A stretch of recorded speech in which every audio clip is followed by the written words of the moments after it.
Chers compatriotes d'Algérie, chers compatriotes d'Afrique du Nord, nos salutations les plus respectueuses, les salutations les plus respectueuses, et aussi les plus peinées, les plus douloureuses sur ce que fait Emmanuel Macron de vous, en tant que nation, en tant que peuple, en tant qu'humain, méritant un minimum de dignité.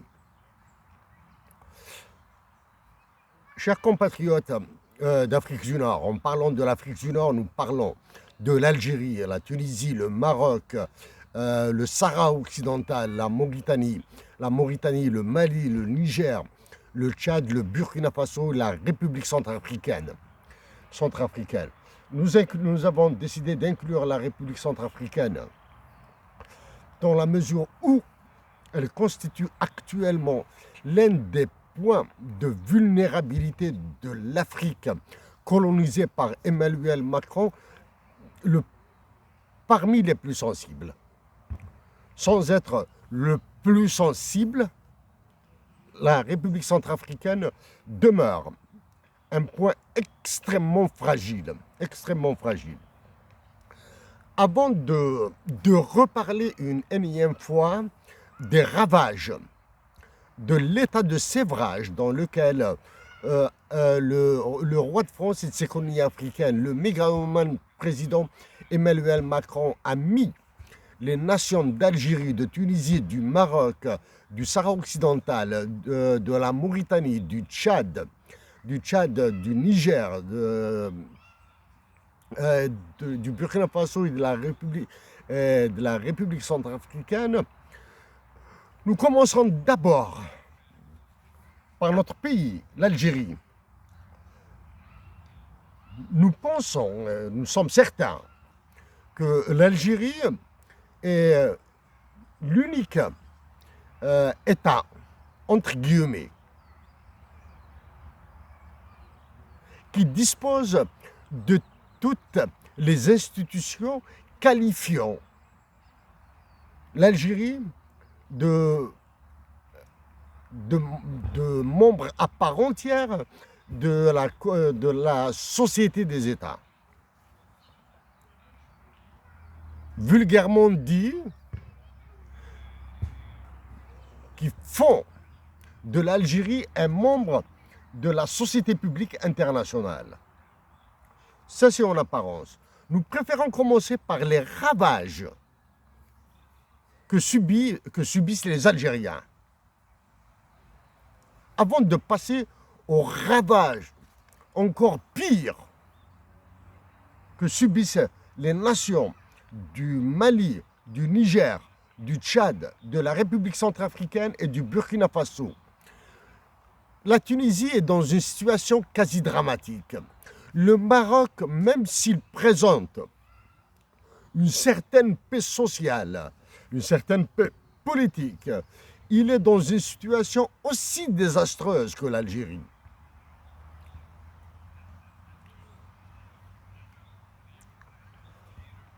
Nous allons commencer par des éléments relativement simples à comprendre, même si la situation est encore beaucoup plus complexe que celle-ci, la complexité, le niveau de pourriture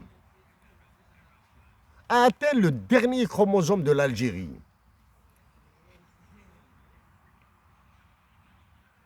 Pour le Mali, le Niger, le Tchad, le Burkina Faso, la République centrafricaine, c'est un état de transformation en poussière que vous avez atteint.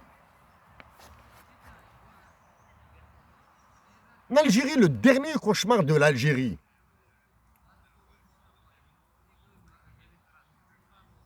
est la société Total qui va prétendument investir en Algérie, qui va encore pomper les ressources naturelles de l'Algérie, qui va encore se goinfrer pour des clopinettes en Algérie. Ça, c'est le dernier cauchemar économique de l'Algérie. Parlons maintenant de Total. Il y a minimum 4 années de cela. Nous avons envoyé trois exemplaires du livre du professeur à l'Université de Montréal, Alain Deneau, qui parle de Total. Le titre, c'est « De quoi Total est la somme ». Nous avons suggéré aux prétendues autorités publiques en Algérie d'organiser des conférences universitaires animées par des professeurs d'université progressistes qui défendent mieux que les Africains l'Afrique, des professeurs nord-américains qui défendent l'Afrique mieux que les Africains. Mais malheureusement, rien de cela n'a été fait. Est-il possible aux universités algériennes d'inviter des professeurs d'université pour donner des conférences? C'est quasiment chimérique, dans la mesure où les Algériens sont frappés de dépression psychiatrique collective. Nous allons faire une synthèse de ce que subit l'Algérie. Ensuite, nous passerons à ce que subissent les Maliens, les Nigériens, les Tchadiens, les Centrafricains, les Burkinabés. Pour les Marocains et les Tunisiens, nous en avons parlé à plusieurs reprises.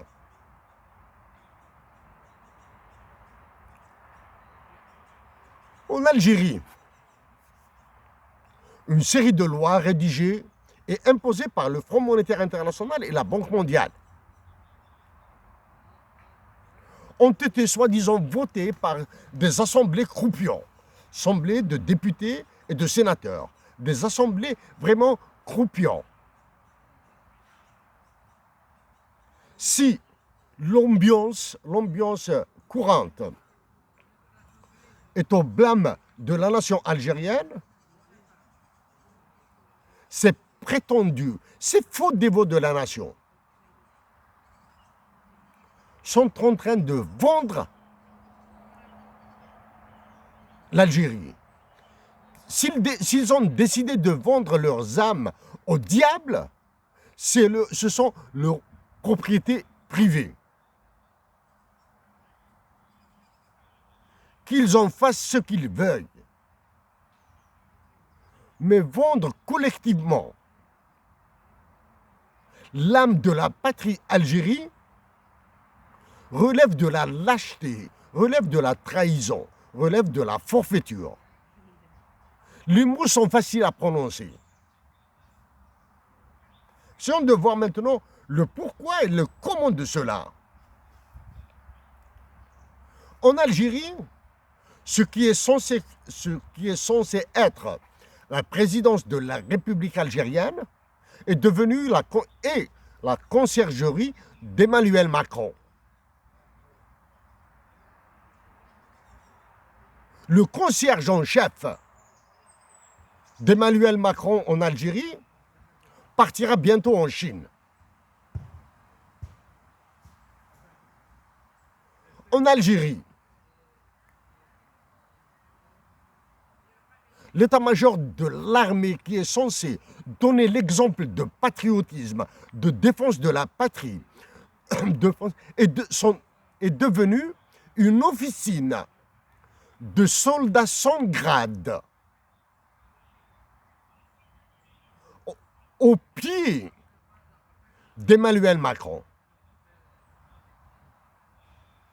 En Algérie, donc, la présidence de la République est une conciergerie rattachée à l'un des petits secrétariats d'Emmanuel Macron, du mégalomane roi de France et de ses colonies africaines, Emmanuel Macron. En Algérie, l'état-major est formé de généraux-majors, de généraux de corps d'armée, etc. Si en Algérie, ils se prennent pour tels, dans les faits, ils sont moins que des caporaux.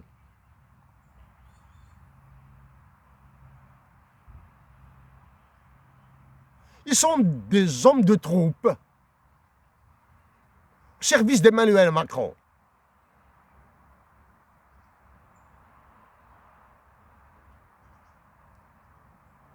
Dieu merci que l'Algérie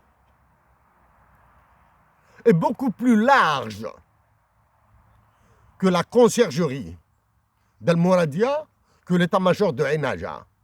Dieu merci qu'en Algérie, il y a un peuple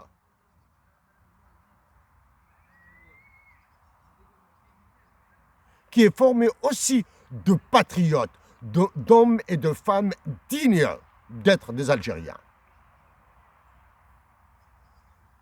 Récemment, à peine avions-nous parlé des banques,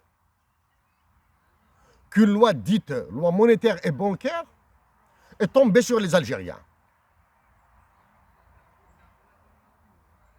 Cette loi dont nous avons parlé à plusieurs reprises et que nous avons anticipée depuis 2015.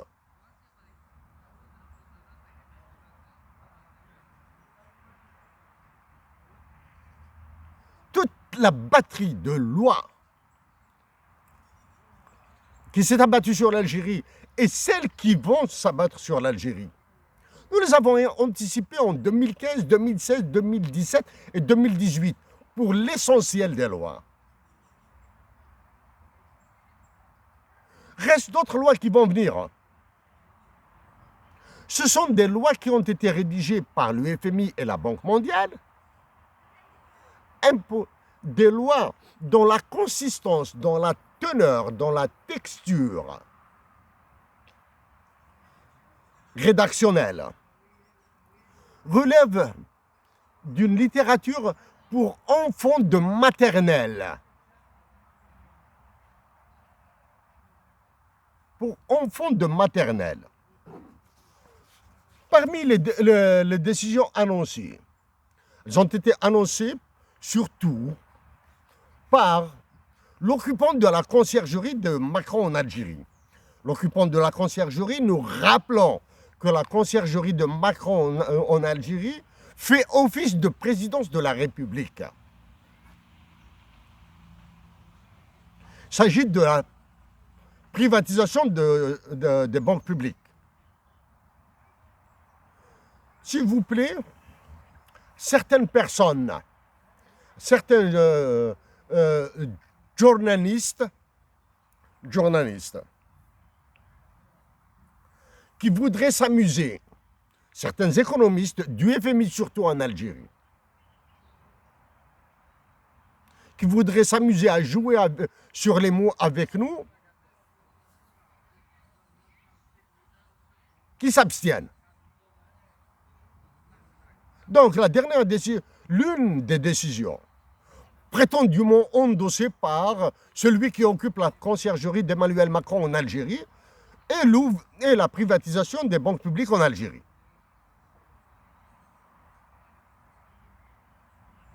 En annonçant, probablement sans en être fier,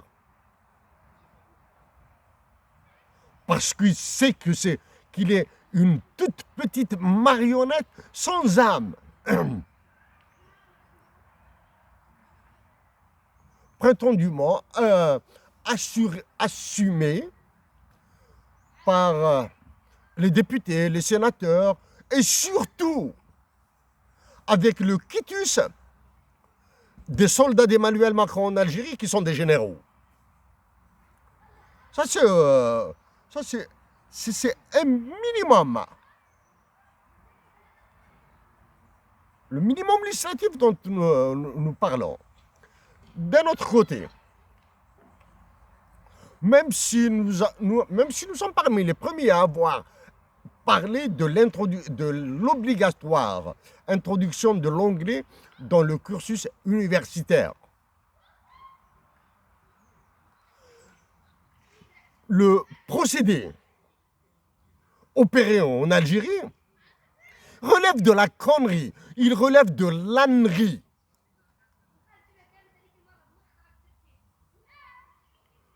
Voilà. Actuellement, certains généraux algériens, celui qui occupe la conciergerie de Macron en Algérie, croit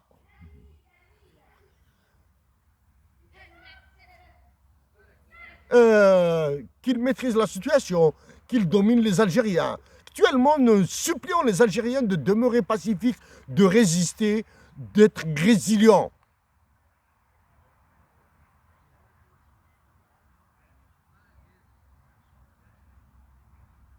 Crois qu'en mettant les Algériens sous camisole, ils croient que c'est une fierté. Il suffit de voir sa peine. Des occupants de la conciergerie de Macron, des soldats qui font office de généraux de l'état-major au service de Macron, qui sont incapables de montrer leur visage à la nation algérienne, qui prétendent représenter l'Algérie, engager l'avenir de la patrie, engager l'avenir des enfants actuels qui sont nés actuellement, qui sont nés ce jour par exemple, à Paris, à Washington, à Londres, à Moscou, à Pékin, à Rome, à Bruxelles, à Berlin.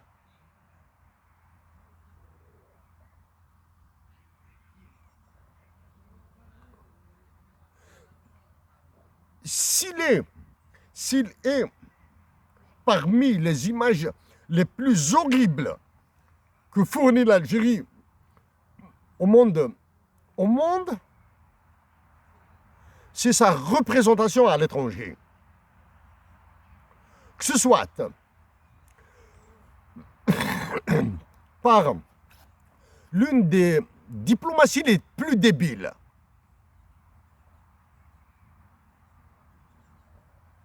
soit par une représentation officielle, en parlant de conciergerie de Macron en Algérie. La plus triste, pire que ça, pire que triste, lamentable, pitoyable.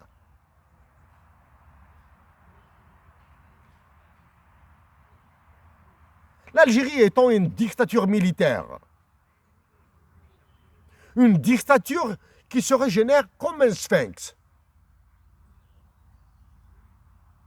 Oui, on dirait qu'il y a un atavisme de nature dictatoriale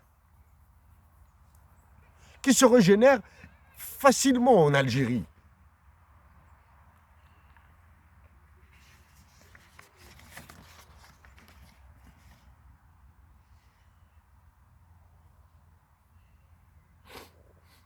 Donc,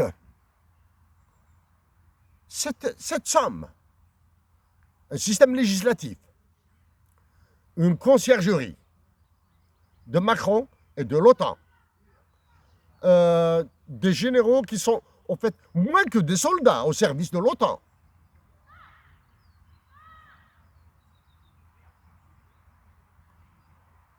Crois que c'est ça l'Algérie. L'Algérie, c'est la nation, c'est cette partie de la nation qui résiste et à qui nous demandons encore de résister, de souffrir dans la dignité, d'être solidaires avec les soldats, les djounouds de l'armée nationale populaire. En parlant de djounouds, des soldats de l'armée nationale populaire, nous incluons les sous-officiers et les officiers subalternes. Nous le disons dès maintenant aux Maliens et aux Nigériens que nous allons nous battre contre l'intervention de l'armée à l'étranger, c'est-à-dire dans vos pays. Nous allons revenir sur cet aspect bientôt là.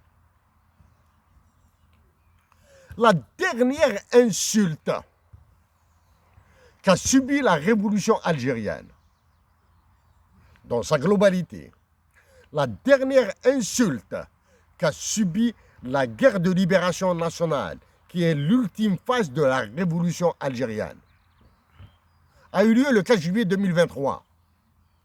Le 4 juillet 2023, de nouveaux généraux sont apparus en Algérie, dans un simulacre, dans un affligeant protocole. Certains ont vu leurs épaules garnies. Le lendemain, 5 juillet 2023, journée censée être célébration de l'indépendance nationale, aucun d'eux n'a été vu face au drapeau. Aucun d'eux n'a été vu écouter l'intégralité de Qassaman, de l'hymne national algérien. Aucun d'eux.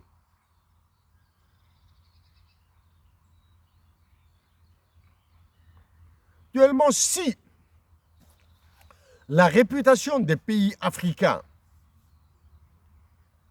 est formée et constituée d'un seul élément, dictature militaire, c'est l'unique attribut des États africains.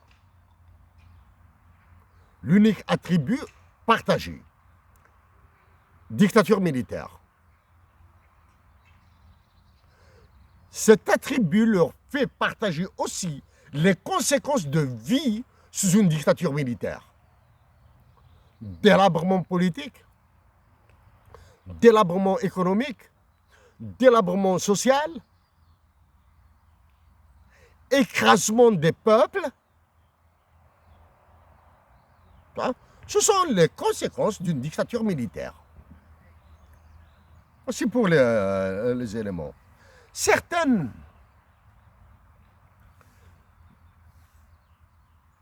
est-il possible de comparer l'Algérie d'il y a 3 ans de cela, depuis 2019, à l'Algérie d'avant 2019? Jamais. L'Algérie d'avant 2019 a produit une catastrophe. L'Algérie de 2019 à ce jour, celle qui est dirigée par le concierge en chef de Macron en Algérie et les soldats de Macron en Algérie qui sont dans l'état-major de Ain Nadja, est un désastre d'une autre nature. Il n'est en aucun cas comparable aux désastres précédents. Dans les désastres précédents, il y avait cet aspect très populiste qui fait croire à la nation algérienne qu'elle est protégée à l'extérieur.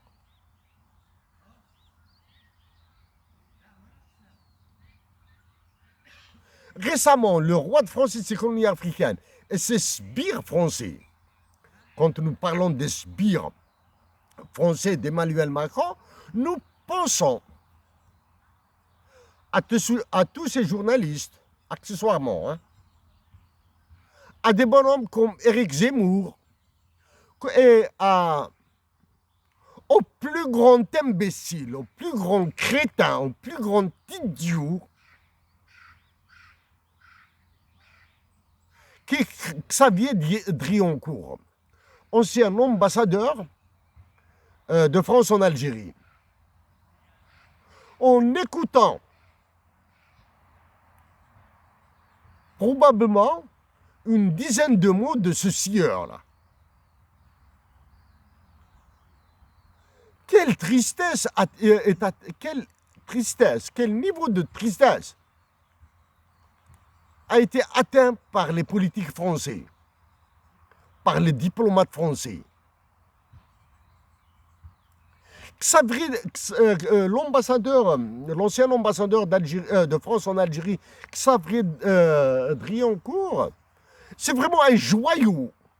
C'est une perle. C'est un diamant de la connerie, de la stupidité, de l'idiotie, de l'incompétence et de l'étroitesse intellectuelle de l'individu.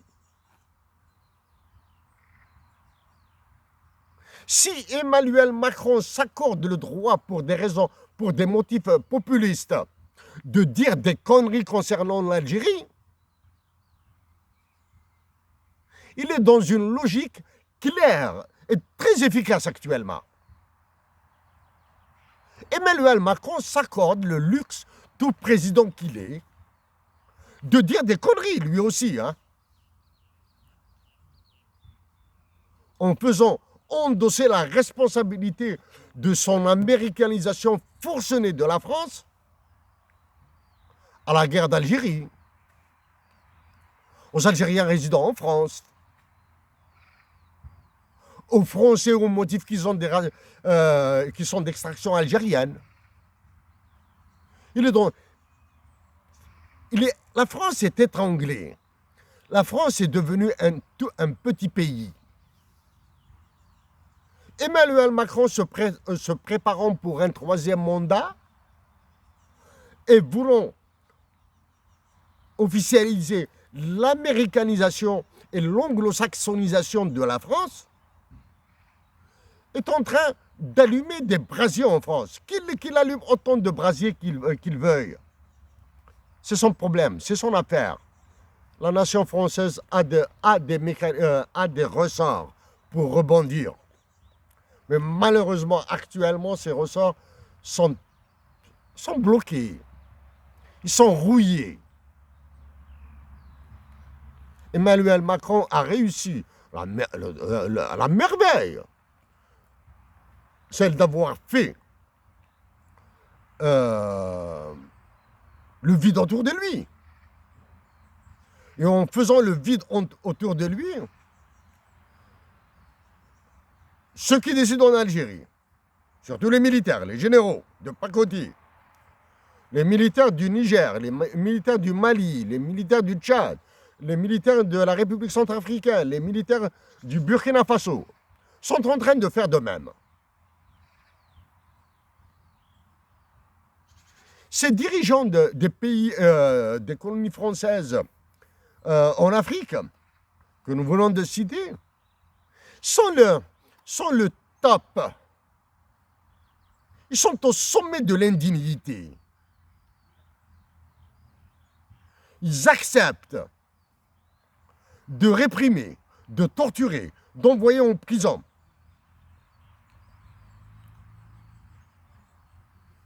des résidents sur cette terre noble pour satisfaire Emmanuel Macron.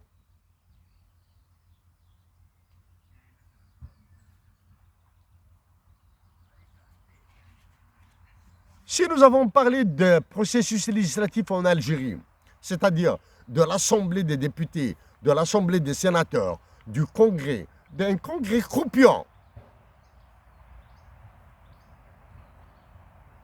ça c'est pour montrer la matérialisation de ce niveau de décadence, de déliquescence de l'État, c'est-à-dire ce niveau de soumission de l'État algérien et des États africains, prétendus États algériens et prétendus États africains. Nous allons donner un peu plus de consistance à ces mots.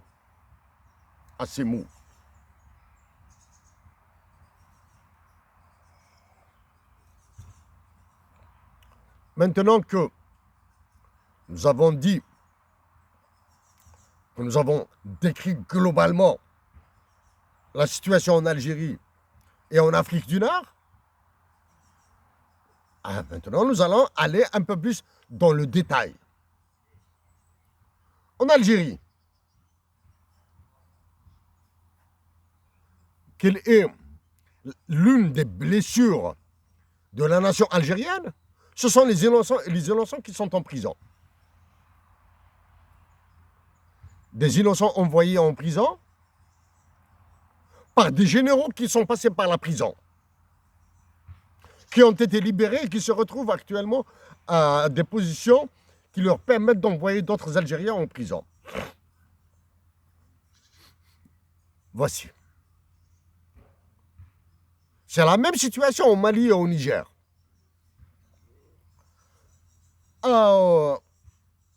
Aux généraux de l'armée tchadienne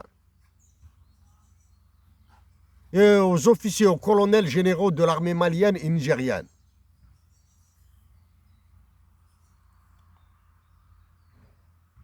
Nous, c'est depuis 2016 que nous sommes en guerre contre Emmanuel Macron.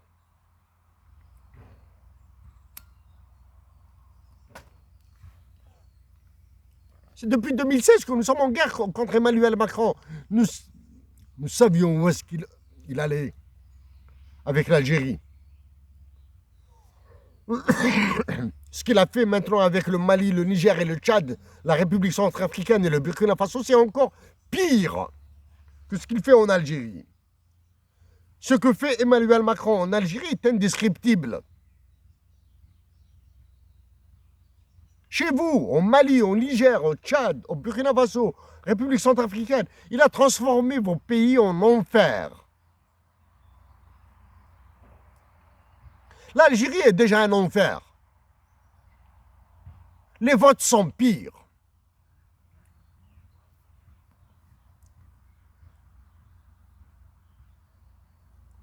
Maintenant qu'il a introduit Total en Algérie, qu'il a introduit toutes les sociétés françaises en Algérie et qu'il s'apprête à pomper nos ressources humaines, naturelles, financières et économiques, il va en faire pire encore dans vos pays, au Mali, au Niger, au Tchad, en République centrafricaine. Il va faire pire chez vous. En Algérie. Ça fait maintenant un petit bail là, hein, depuis que la France officielle et la France populiste, la France des médias, la France des politiques, des hommes et femmes politiques qui sont nuls. Parmi les femmes politiques les plus nulles, vous avez Catherine Colonna. Ils ont attaqué l'Algérie sur l'accord de la circulation des personnes de 1968. Ils ont attaqué l'Algérie sur la prétendue réinstauration de l'intégralité de Kassamen, de l'hymne national, dans lequel il y a 5 vers qui dénoncent gentiment la France.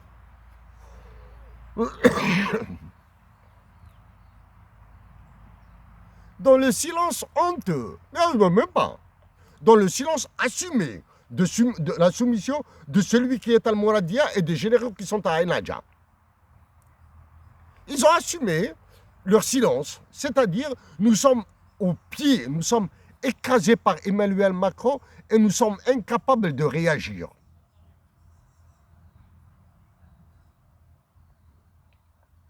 Alors que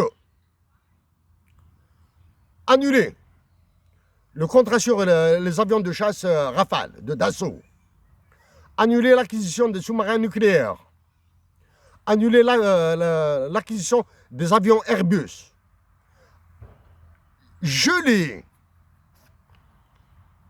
tout investissement français en Algérie aurait produit un résultat plus honorable, plus patriote, que suivront peut-être les Maliens, les Nigériens, les Tchadiens, les Centrafricains, les Burkinabés.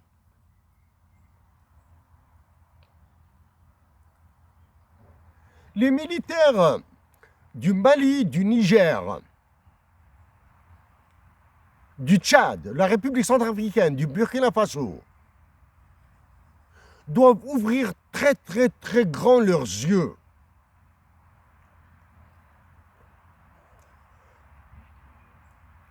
En cessant de croire que l'armée algérienne va les sauver. Nous nous battrons contre l'intervention de l'armée algérienne, dans vos pays.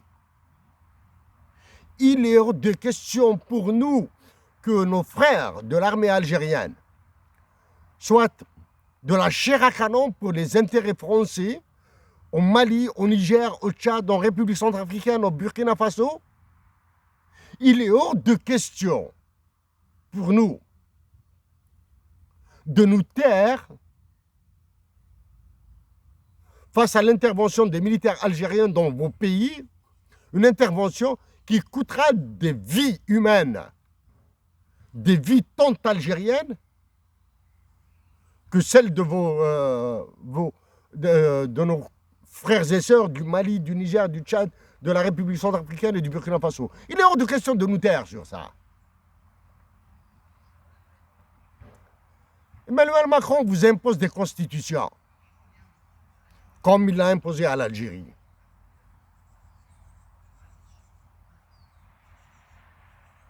Nous, de là où nous sommes à l'étranger, nous continuons à travailler pour l'Algérie. C'est très difficile.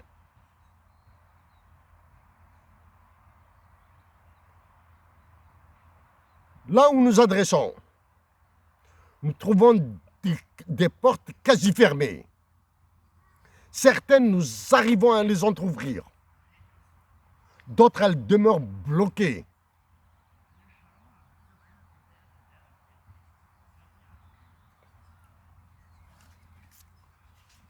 Actuellement, Emmanuel Macron est dans un tourbillon de contradictions. C'est-à-dire, Emmanuel Macron a tellement besoin de sauver sa peau, de satisfaire aux agendas de la trilatérale, du club Bilderberg, de BlackRock,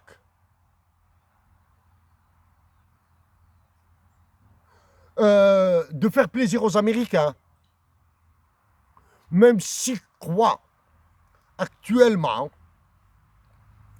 rivaliser avec les États-Unis d'Amérique pour des motifs autres que politiques. Ils croient.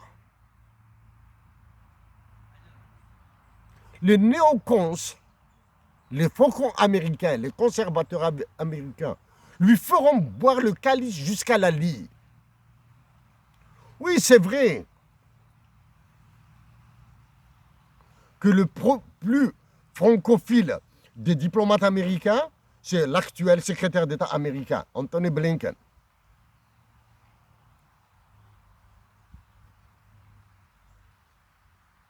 Si Emmanuel Macron a pu contenir Anthony Blinken, il doit reposer les pieds sur terre. Il y a d'autres hommes et d'autres femmes, autres qu'Anthony Blinken aux États-Unis d'Amérique. Pour cela, il suffit de voir les déplacements de la secrétaire d'État au Trésor, Janet Yellen, ancienne gouverneure de la Fed, de la Federal Reserve, en partant en Chine. Actuellement, le conflit en Ukraine, actuellement, si, surtout dans le cas de l'Algérie, des Algériens, ils sont asphyxiés, ils sont empoisonnés par les médias français. Ils sont empoisonnés par les médias français en Algérie, comme c'est le cas en Mali, au Niger, au Tchad, en République centrafricaine, au Burkina Faso, nous pensons pour certains, ceux qui captent les télévisions étrangères, qui ne peuvent être que françaises. Ils sont empoisonnés.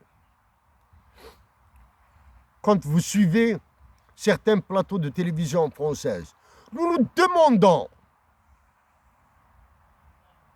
si des dépressions nerveuses ne sont pas les résultats de ces des débats français en Algérie, au Maroc, en Tunisie, au Mali, au Niger, au Tchad.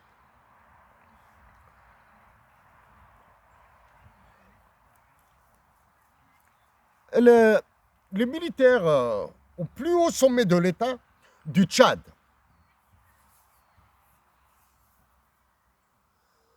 êtes-vous conscient que vous êtes... qu'Emmanuel Macron vous prend pour des gamins? La mort du précédent président du Tchad et les conséquences qui en ont suivi, les conséquences politiques qui ont suivi, nous confortent dans notre affirmation que vous êtes des gamins, qu'Emmanuel Macron vous prend pour des gamins. Récemment,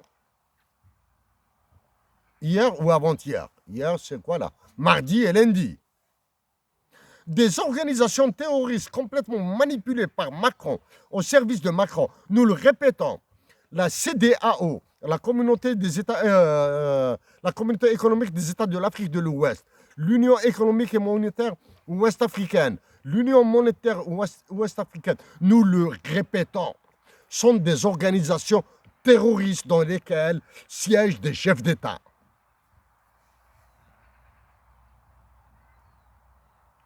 Donc, hier et avant-hier, la CEDEAO a sermonné, a donné un avertissement aux autorités militaires maliennes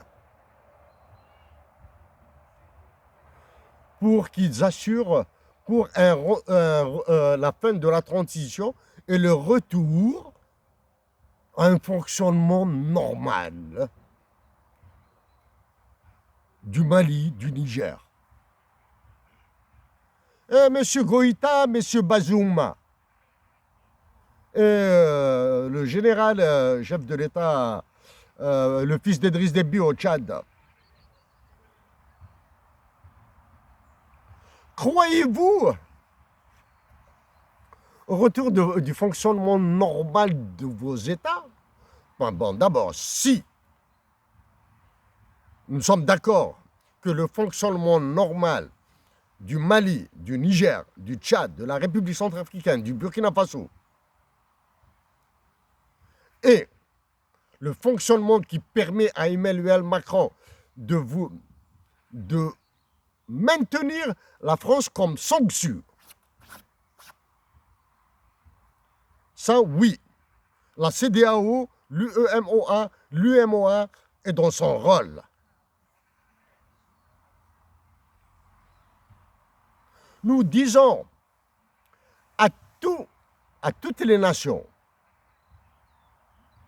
qui souffrent du franc CFA que vous êtes à la solde d'Emmanuel Macron, que vous valez moins cher que la valeur de vos monnaies.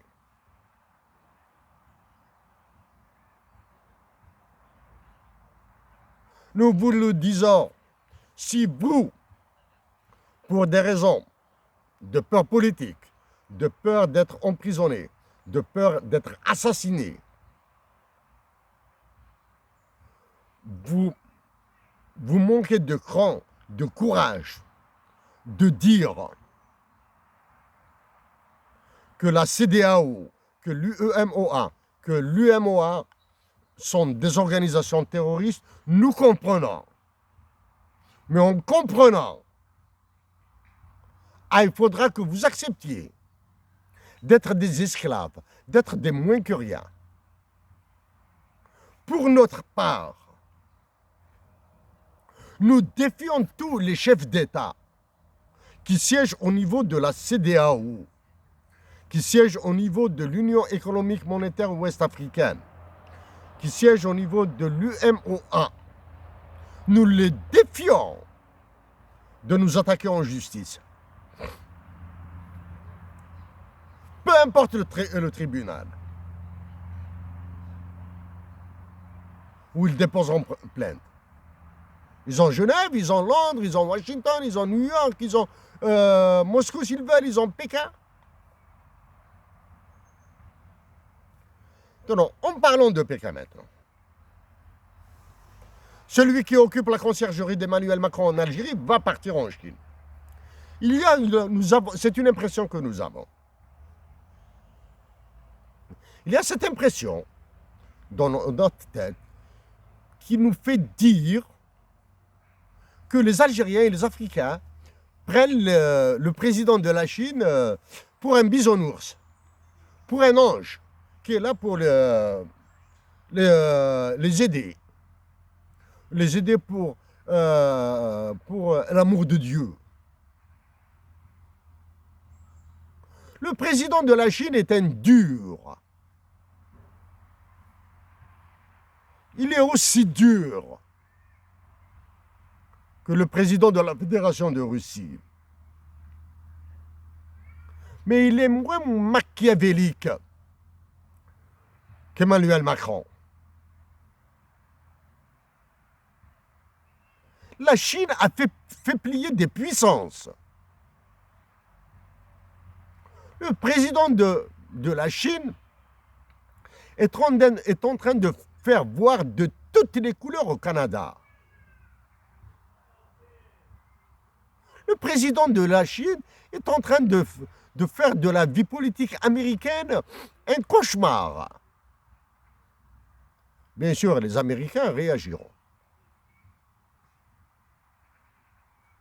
Le concierge en chef d'Emmanuel Macron en Algérie, après l'annulation de son déplacement en France, et après avoir accepté l'humiliation qu'a subi la guerre de libération nationale algérienne de la part d'Emmanuel Macron et de son gouvernement, de ses députés, comme cet autre porc que l'Archer,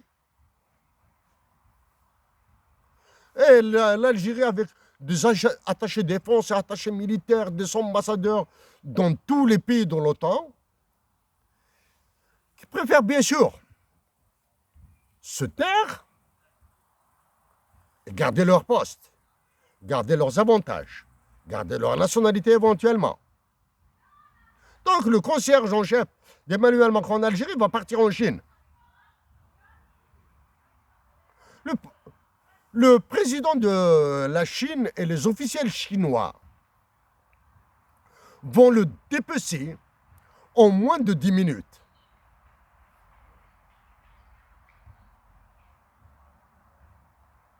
Ils le dépeceront en moins de 10 minutes. À travers Obori One Belt One Road Initiative, dont nous avons parlé, dans tous les détails là, hein, il y a longtemps.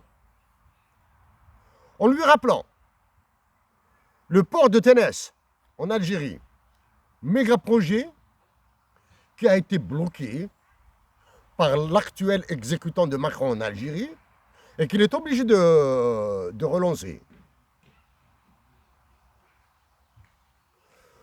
Quand le concierge en chef de Macron en Algérie parlera, s'il arrive à en placer un mot sur l'adhésion de l'Algérie au groupe dit des BRICS, Brésil, Russie, Inde, Chine, Afrique du Sud. S'il arrive à placer un mot, il lui dira d'abord le port de Ténès en Algérie doit être opérationnel, non soumis aux conditions de la France et des États-Unis d'Amérique, non soumis, parce que les Américains et les Français ont besoin de présence en Méditerranée pour bloquer la Chine, justement. La Chine exigera sa part dans les mines algériennes, comme elle les a exigées en Éthiopie, en République démocratique du Congo et au Mali. Maintenant, en parlant du Niger, la Chine exigera. En parlant maintenant des exigences de la Chine, il ne faudra pas oublier celle de la Fédération de Russie. Les forces paramilitaires russes, ils seront en Afrique. Les Russes et les Chinois, les forces paramilitaires chinoises, beaucoup évitent d'en parler. Les Chinois ont des forces paramilitaires.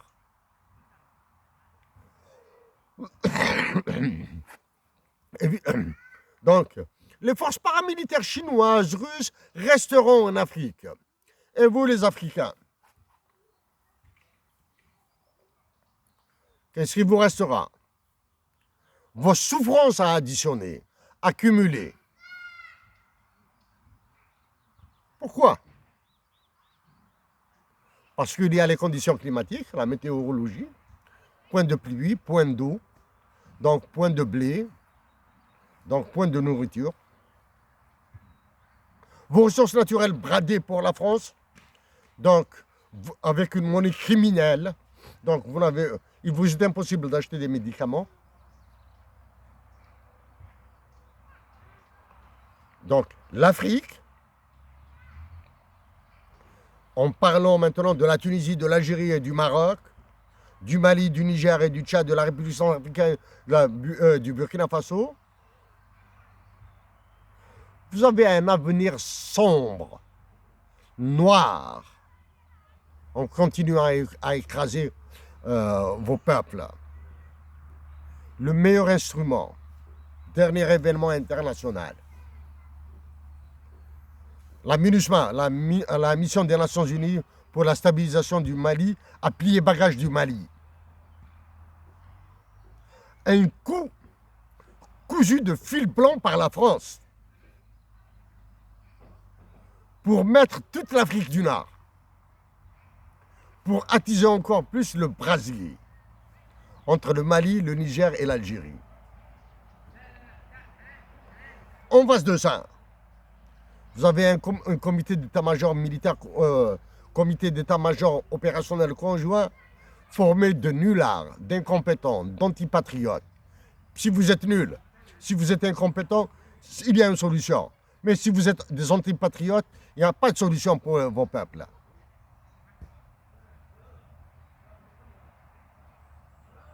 Voilà ce qui reste aux nations nord-africaines. Le Tchad est devenu l'un des, pas le maillon le plus faible, le Tchad est le maillon le plus déglingué en Afrique et le pays maillon le plus déglingué d'Afrique du Nord. Il est suivi de l'Algérie. Ceux qui représentent l'Algérie au niveau international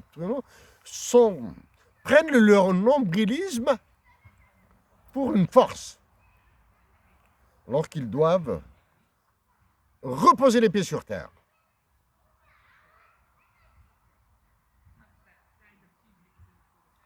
Il y a une élection présidentielle qui s'annonce en Algérie. Elle a été annulée, elle était prévue pour la fin de l'été, fin été 2023 là.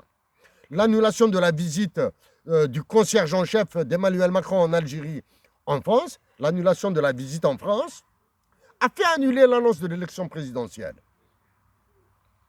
Ils avaient commencé, en Algérie, ils avaient commencé par animer des marionnettes. Pour, soi-disant, occuper la scène politique, donner l'impression d'une ambiance électoraliste. Nous reviendrons sur cet aspect de l'élection présidentielle en Algérie. Non, pour nous, notre objectif, c'est de redire aux Algériens, c'est de redire aux Maliens, aux Nigériens, aux Tchadiens, aux Burkinabés, aux Centrafricains, appuyez-vous sur la nation algérienne pour sauver vos peaux là. La nation algérienne sauvera sa peau.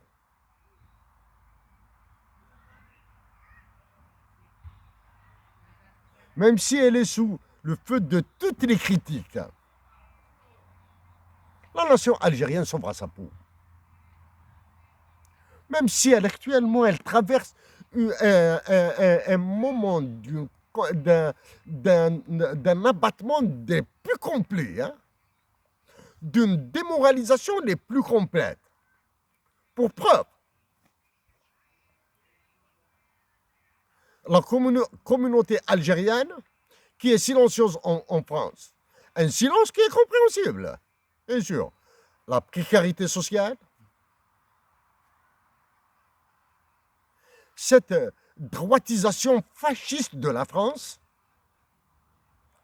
précarité sociale, droitisation fascisante de la France, précarité économique, des horizons bouchés en Algérie, bien sûr, des horizons bouchés au Mali, des horizons bouchés au Niger, bien sûr, des horizons bouchés au Maroc, en Tunisie.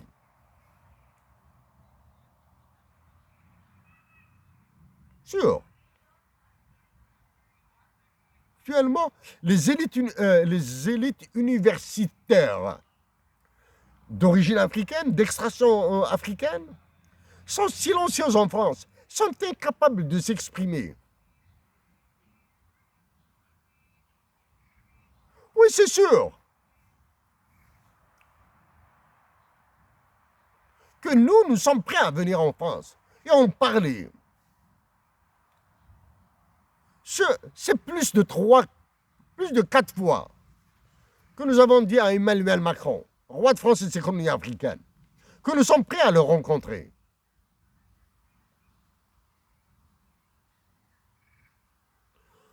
Mais en attendant,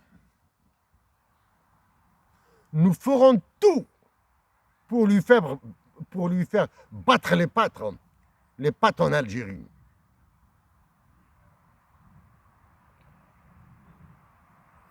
Si nous le répétons, l'Algérie, dans le désastre algérien, est différent de tous les désastres précédents. Le désastre actuel, les caractérisés entre autres, nous ajoutons à ce que nous avons dit précédemment, par l'indignité. En kabyle, on dit en arabe dialectal, on dit nif. Les caractères, le désastre précédent, il y avait ce minimum de dignité. Le précédent président, chef de l'État, même en étant malade, Emmanuel Macron s'est plié. Il a été le voir.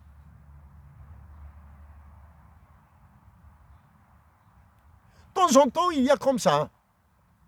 Il y a un sursaut d'orgueil, peut-être d'un orgueil mal placé, hein, parce que dans les faits, la France est maîtresse de l'Algérie. Oui, nous nous sommes battus, nous allons nous bagarrer contre des journalistes français, comme l'imbécile requet, par exemple Benjamin Stora. Nous nous sommes battus contre des universitaires français qui ont été allumés par Emmanuel Macron sur le franc CFA, sur l'ONU en Afrique, etc. Actuellement, les Africains peuvent compter sur le diable, mais pas sur Antonio Guterres et l'Organisation des Nations Unies. Récemment, après le renouvellement en partie du Conseil de sécurité de l'ONU, l'Algérie et la Sierra Leone ont été élus. Vous avez la preuve que l'élection de l'Algérie et la Sierra Leone, et même de tout le Conseil de sécurité de l'ONU, c'est une coquille vide.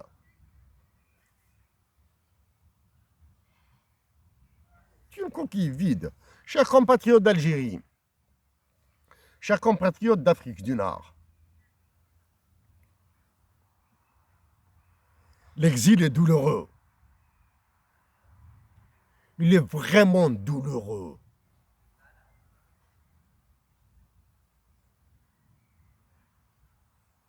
l'exil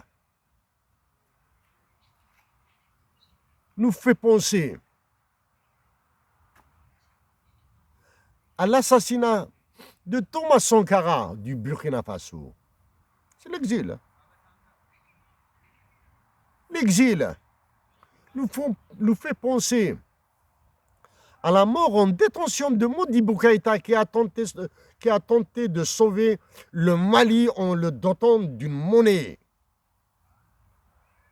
1962-63.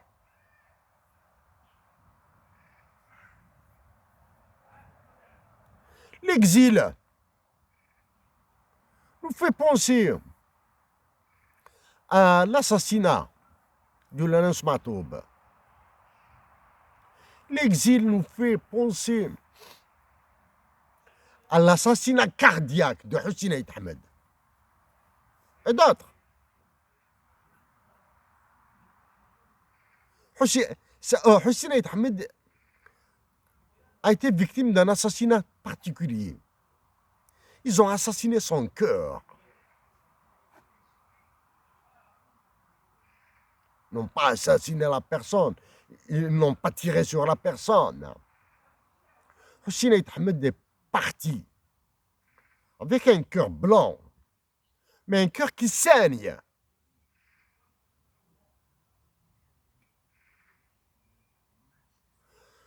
Chers compatriotes du Mali, nous savons que vous êtes en cours de partition. Le Mali sera partitionné. Le Niger subira le même sort.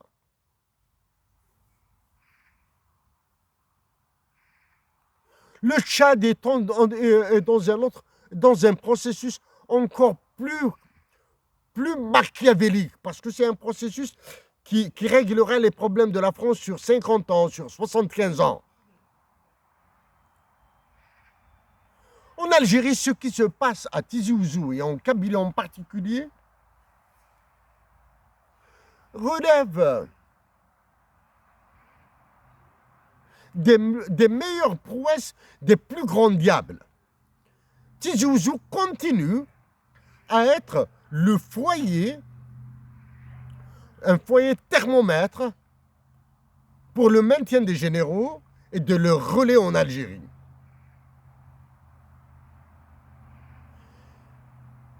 En Algérie, la pensée est gelée. La réflexion est refroidie. Elle est congelée. Comme si Hussein Aït Ahmed ne méritait qu'un stade, même si le maximum que puisse mériter Hussein Aït Ahmed était de donner son nom à un stade. Un stade actuellement, les stades de football en Algérie sont des stades où la magouille, la corruption, le népotisme, le clientélisme, le régionalisme se jouent sur le stade, sur un terrain de football, avec des buts, avec des commentateurs, avec des spectateurs.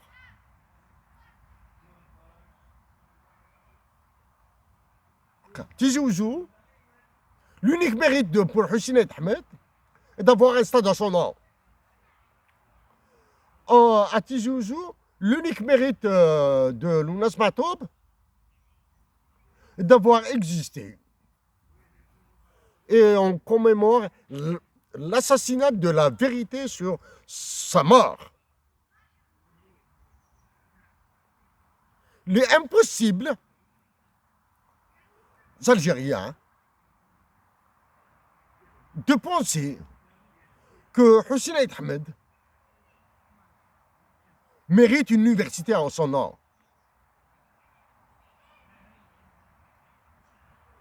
Et pas spécialement en Kabylie, pas spécialement à Tizi Ouzou ou à Béjaïa.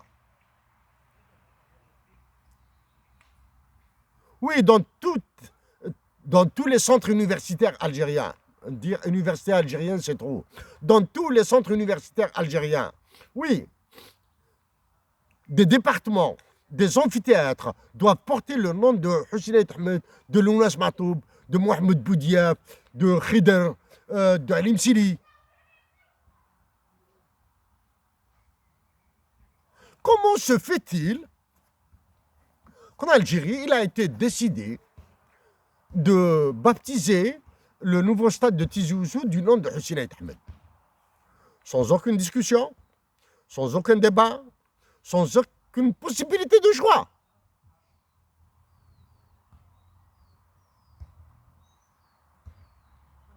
Hussein Ait Ahmed, si nous pouvions écouter son dégoût de là où il est en train de pester contre son processus. Quand ce sont des vauriens, des minables, qui ont décidé qu'un stade va porter le nom de Hussein Ait Ahmed. Quand ce sont des minables, des vauriens, quand c'est une série de mafias qui a décidé d'exclure Lounas Matoub.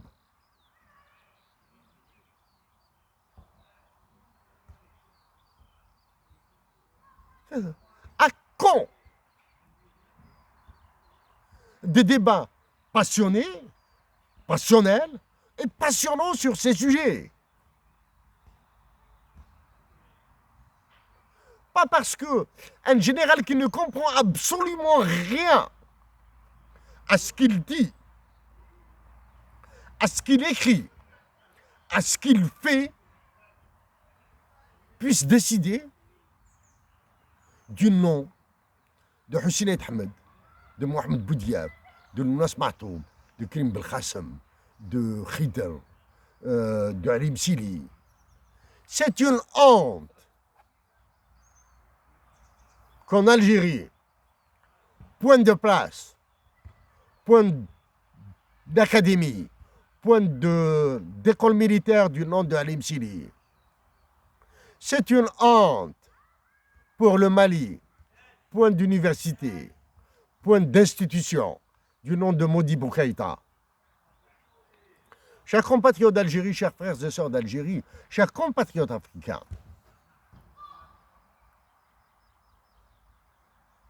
même si nous sommes un pot de terre, nous allons continuer à nous battre contre ces pots de fer.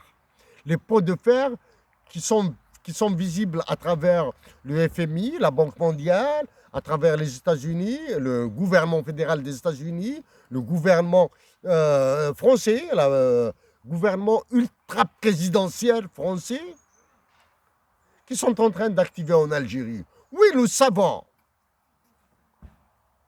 Nous savons que nous sommes bannis d'Algérie. Alors là, du Mali, du Niger, du Burkina Faso, de la République centrafricaine, c'est encore pire. Un pays où il n'y a pas 1 centimètre de fibre optique. C'est encore pire, nous le savons. Mais nous continuons à travailler. Pour vous tous, pour notre patrie. Merci à vous tous. Et que Dieu apaise nos douleurs.